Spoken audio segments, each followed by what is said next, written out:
اس کی تعداد فرض کریں آج 22,000 ہے، کل 30,000 ہے، پرسوں 45,000 ہے، اس کے بعد 1 لاکھ ہے، 1.5 لاکھ ہے، 2 لاکھ ہے. وہ جتنی تعداد بڑھتی جائے گی وہ ساتھ ساتھ اناؤنس کرتے جائیں گے. اور نہ صرف اناؤنس کرتے جائیں گے بلکہ ان نوجوانوں کو یہ سوشل میڈیا کے ساتھ بھی جوڑیں گے. یہ جتنے نوجوان عمران خان رہائی فورس کا حصہ بنیں گے ان سب کو سوشل میڈیا کے ساتھ بھی جوڑا جائے گا. پاکستان تحریک انصاف کے تمام ونگ، چاہے وہ وکلا ونگ ہے، چاہے وہ خواتین کا ونگ ہے، چاہے وہ یوتھ ونگ ہے، چاہے وہ ISF ہے، وہ جتنی بھی تنظیمیں ہیں پاکستان تحریک انصاف کی، وہ تمام تنظیمیں جتنے نوجوان ہیں وہ اس کے اندر ممبرشپ لے سکیں گے. اور یہ تنظیم چلے گی عمران خان صاحب کی رہائی کے دن تک. جس دن عمران خان رہا ہوں گے وہ اس تنظیم کا شکریہ ادا کریں گے اور یہ تنظیم تحلیل ہو جائے گی. اس کا فیوچر کے اندر کوئی پالیٹکس کے اندر اور ان چیزوں کے اندر کوئی کردار نہیں ہے، لیکن یہ عمران خان رہائی فورس ہے، یہ اب بنانے جا رہے ہیں. اس میں جو ٹارگٹ میں نے پوچھا تو وہ انہوں نے کہا جی ابھی ہم یہ کہنا نہیں چاہتے کہ ٹارگٹ کتنا ہے، لیکن مجھے انہوں نے آف دی ریکارڈ بتایا تو وہ ٹارگٹ اتنا بڑا ہے پاکستان تحریک انصاف کا کہ اگر اتنی بڑی تعداد میں نوجوان اکٹھے ہو گئے اور وہ آرگنائز ہو گئے تو یہ پاکستان میں واقعی مصیبت ڈال دیں گے اسٹیبلشمنٹ کو. کیونکہ دیکھیں نوجوان پاکستان کی آبادی کا سب سے بڑا حصہ ہے اور نوجوانوں کی سب سے بڑی تعداد عمران خان کے ساتھ ہے، لیکن نوجوانوں کے پاس کوئی ایک ایسا پلیٹ فارم نہیں ہے، کوئی ایک ایسی جگہ نہیں ہے جہاں سے ان کو یونیفائڈ قسم کی انفارمیشن ملتی ہو، جہاں سے ان کو پراپر گائیڈنس ملتی ہو، جہاں سے پراپر طریقے سے ان کو چلایا جا سکے. الگ الگ تنظیمیں پاکستان تحریک انصاف میں موجود ہیں، لیکن رہائی فورس کے اندر تمام تنظیموں کو اکٹھا کیا جائے گا اور ایک اکٹھی کوشش کی جائے گی. اب یہ ایک تنظیم ہے جس کو سہیل آفریدی بنانے جا رہے ہیں. انہوں نے کہا جی کہ اب یہ گھی جو ہے سیدھی انگلی سے نہیں نکلے گا. دیکھیں میں آپ کو ایک بات بتاتا ہوں کہ آپ کو تیاری کرنی پڑتی ہے. اگر آپ کو ایک مقابلہ کرنا ہے تو آپ کو اس مقابلے کی تیاری کرنی پڑتی ہے. آپ اس بنیاد پہ کہ کراؤڈ میرے ساتھ ہے آپ میدان میں اتر جائیں تو آپ کو مار پڑے گی نا. آپ کو اس کی تیاری کرنی پڑتی ہے. پہلے 2 ماہ 4 ماہ 6 ماہ آپ اپنے آپ کو تیار کرتے ہیں اس مقابلے کے لیے، مخالف حریف کے مقابلے کے لیے آپ اپنے آپ کو مضبوط کرتے ہیں. پاکستان تحریک انصاف نے کراؤڈ پہ بھروسہ کیا. پاکستان تحریک انصاف نے کہا جی کراؤڈ ہمارے ساتھ ہے، ہوم گراؤنڈ ہے، لوگ ہم سے بہت پیار کرتے ہیں، ہم جیت جائیں گے. لیکن ان کی اس کھیل میں اترنے کی تیاری نہیں تھی. اب وہ تیاری کے لیے جا رہے ہیں. یہ ہے اصل چیز. اگر یہ فورس بن جاتی ہے اور لاکھوں نوجوانوں کی جیب میں کارڈ ہوتا ہے عمران خان کا اور وہ سارے نوجوان اکٹھے ہو کر نکلتے ہیں تو یہ ان کے لیے ایک بہت بڑا آنر ہوگا فیوچر میں کہ انہوں نے ایک بڑی تحریک چلائی تھی. اب روزانہ کی بنیاد پہ یہ اعلان کریں گے اور تمام تنظیمیں اس کا حصہ بنیں گی اور پھر حلف بھی لیا جائے گا. جو میرے پاس انفارمیشن ہے پشاور میں ایک حلف نامہ ہوگا پہلے بہت بڑا، پھر الگ الگ ضلعوں میں جا کر حلف لیں گے. جتنے نوجوان فرض کریں ایک ضلع میں جو ہے وہ 25,000 نوجوان ہیں اس فورس کا حصہ ہیں عمران خان رہائی فورس کا، تو وہ 25,000 نوجوانوں سے وہاں پہ ان کو اکٹھا کر کے حلف لے لیں گے. پھر اگلے ضلع میں، پھر اگلے ضلع میں، اور اس طرح آہستہ آہستہ یہ جو ممبرشپ ہے یہ خیبر پختونخوا سے نکل کر بلوچستان، سندھ اور پنجاب میں پھیلے گی. اور یہ 1.5-2 ماہ کی بات ہے میکسیمم. اگر یہ 2 ماہ لگ کے تیاری کر لیں اور ممبرشپ کریں اور ڈیٹا اکٹھا کریں تو میرے خیال میں یہ لاکھوں نوجوانوں کو اس کے ساتھ جوڑ سکتے ہیں اور یہ چیز پاکستان کی اسٹیبلشمنٹ کے لیے مصیبت ڈالے گی. لیکن عمران خان صاحب انتظار کر رہے ہیں اور وہ یہ فیصلہ کر چکے ہیں. عمران خان نے ابھی تک جتنی بھی پریڈکشنز کی ہیں وہ ساری ٹھیک ثابت ہوئی. انہوں نے پہلے بتایا تھا کہ مجھے جیل میں ڈالیں گے، ڈالا. انہوں نے کہا نواز شریف ڈیل کر کے واپس آئے گا، واپس آیا. انہوں نے کہا کیس ختم ہوں گے، کیس ختم ہوئے. عمران خان نے کہا کہ یہ الیکشن میں دھاندلی کریں گے لیکن میں جیت جاؤں گا، اور وہ جیت گیا. عمران خان نے جو بات کی وہ بات ویسے ہی ثابت ہوئی، لیکن ملٹری اسٹیبلشمنٹ نے سارا کچھ کنٹرول کر دیا. فائنلی عمران خان صاحب نے 2 چیزیں کہی ہوئی ہیں کہ یہ مجھے آہستہ آہستہ مار دیں گے. یہ عمران خان نے اپنی بہن کو کہا کہ یہ آہستہ آہستہ مجھے مار دیں گے. اور دوسرا عمران خان نے ایک اور بات کی تھی کہ فیصلہ اب سڑکوں پہ ہوگا، کسی اور جگہ فیصلہ ہو نہیں سکتا.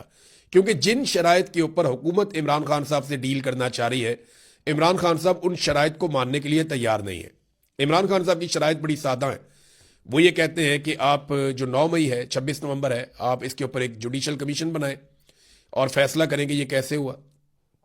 نمبر 2 عمران خان صاحب یہ کہتے ہیں کہ جو نیا الیکشن ہے اس کو اناؤنس کیا جائے. پہلے وہ کہتے تھے کہ جناب ہمارے امیدواروں کو ہماری سیٹیں واپس دی جائیں، لیکن اب کیونکہ بہت ٹائم ہو گیا وہ یہ کہتے ہیں کہ نیا الیکشن پاکستان میں کروایا جائے. اب یہ وہ چیزیں ہیں جس سے تو عمران خان صاحب ون کر جائیں گے اور یہ حکومت ان چیزوں کو کسی صورت بھی برداشت نہیں کر سکتی. تو انہیں اگلے الیکشن سے پہلے عمران خان صاحب سے جان چھڑانی ہے اور عمران خان صاحب یہ جانتے ہیں, انہوں نے اپنی بہن کو بتا دیا ہے کہ یہ مجھے اب مار دیں گے, لیکن ساتھ ہی ساتھ انہوں نے کہا کہ فیصلہ سڑکوں پہ ہوگا, اور اگر سڑکوں پہ فیصلہ ہونا ہے تو عمران خان رہائی فورس جو اب بنائی جا رہی ہے, ہو سکتا ہے کہ یہ اتنی طاقتور فورس بن جائے کہ یہ فورس اسٹیبلشمنٹ کو مہنگی پڑ جائے. اب دیکھتے ہیں کہ آنے والے دنوں میں کیا ہوتا ہے. رمضان المبارک اس حوالے سے بڑا امپورٹنٹ مہینہ ہے. بہرحال رانا ثناء اللہ صاحب نے بھی اعتراف کیا ہے. دیکھیں نا, یہاں پہ سارے لوگ اچھل کے کہہ رہے تھے کہ جی عمران خان صاحب جو ہے وہ لیٹ گئے جی, وہ ڈیل مانگ رہے ہیں جی, عمران خان صاحب ڈٹ کے کھڑا تھا, لو جی ختم شد ہو گیا جی, یہ NRO ہو گیا جی ختم. یہ پتہ نہیں کون کون سے صحافی ہیں اور کون کون سے عجیب تجزیہ کار ہیں اور عجیب سیاستدان ہیں. وہ خواجہ آصف ہے, اس نے بھی تانے کسنا شروع کر دیے تھے. یہ رانا ثناء اللہ یہ سمجھدار آدمی ہے. رانا ثناء اللہ نے صاف کہا, انہوں نے ٹو دی پوائنٹ بات کرتا ہوں, عمران خان ڈیل پہ نہیں مان رہا. انہوں نے کہا جی 2 دفعہ ہم نے بڑی سنجیدہ کوشش کی ہے عمران خان کو ڈیل پہ آمادہ کرنے کے لیے, لیکن عمران خان ڈیل پہ نہیں مان رہا. دیکھیں رانا ثناء اللہ صاحب نے 2 مرتبہ مان لیا ہے, ابھی یہ 2 مرتبہ اور مانیں گے.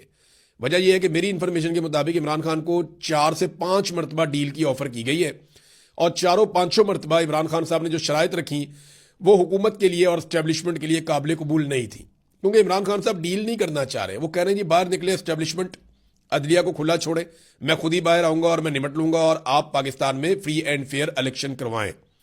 اب ان شرائط کے اوپر تو نہیں مانتے. رانا ثناء اللہ نے کہا نواز شریف بہت بڑا آدمی ہے, اس نے 3 مرتبہ ڈیل کر کے رستہ نکالا ہے. دیکھیں ایک دفعہ نواز شریف صاحب نے رستہ نکالا اور جدہ نکل گئے, باقی پارٹی کو جیلوں میں چھوڑ دیا, بہت زبردست آدمی ہے.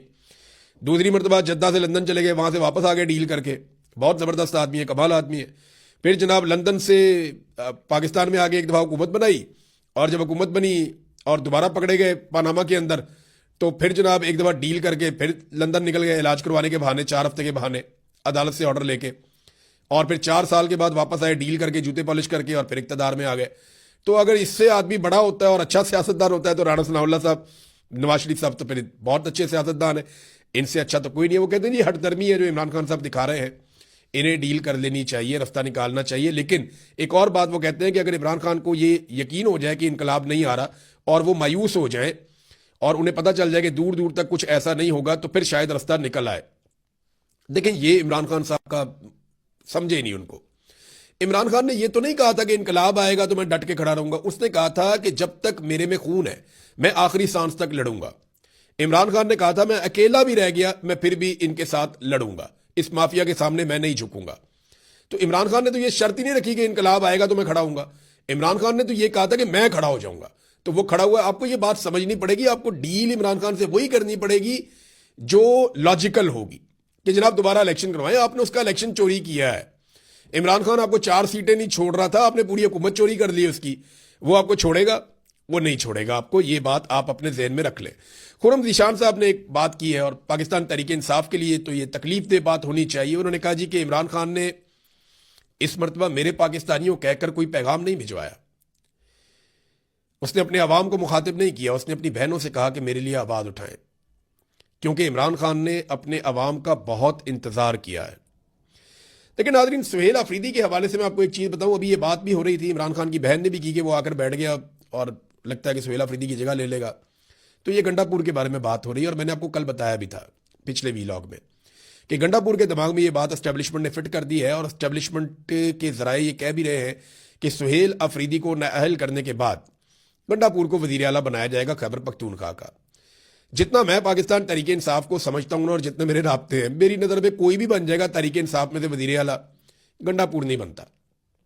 اور اگر گنڈا پور کو زبردستی وزیر اعلیٰ بنا بھی دیا گیا نا, تو گنڈا پور صاحب کی سیاست تباہ ہو جائے گی. ان پہ بہت تنقید ہو رہی ہے اس وقت پاکستان تحریک انصاف میں. وہ اقتدار کی راہداریوں میں وزارت اعلیٰ کا رستہ ڈھونڈتے ڈھونڈتے اپنی سیاسی عزت گنوا بیٹھے ہیں. اور گنڈا پور صاحب کا بھی بڑا لمبا کریئر پڑا ہے, انہیں اپنی ساکھ خراب نہیں کرنی چاہیے تھی, لیکن وہ جوا کھیل رہے ہیں. اب اگر سہیل آفریدی کو نااہل کر دیا گیا تو کیا ہوگا؟ دیکھیں, سہیل آفریدی کو نااہل کر کے پاکستان کی اسٹیبلشمنٹ بہت بڑی غلطی کرے گی, کیونکہ سہیل آفریدی جتنا بڑا لیڈر اب ہے اس سے 10 گنا بڑا لیڈر بن جائے گا نااہل ہونے کے بعد. پھر لوگ اس کی زیادہ بڑے پیمانے پر بات سنیں گے, نوجوان اس کے ساتھ زیادہ طاقت سے کھڑے ہوں گے, اور پھر یاد رکھیے گا کہ سہیل آفریدی کے پاس کرنے کے لیے کوئی اور کام بھی نہیں ہوگا, پھر وہ یہ رہائی فورس کے اوپر ہی کام کرے گا. تو اسٹیبلشمنٹ کو یہ والا فیصلہ کرنے سے پہلے یہ والی بات سوچنی پڑے گی.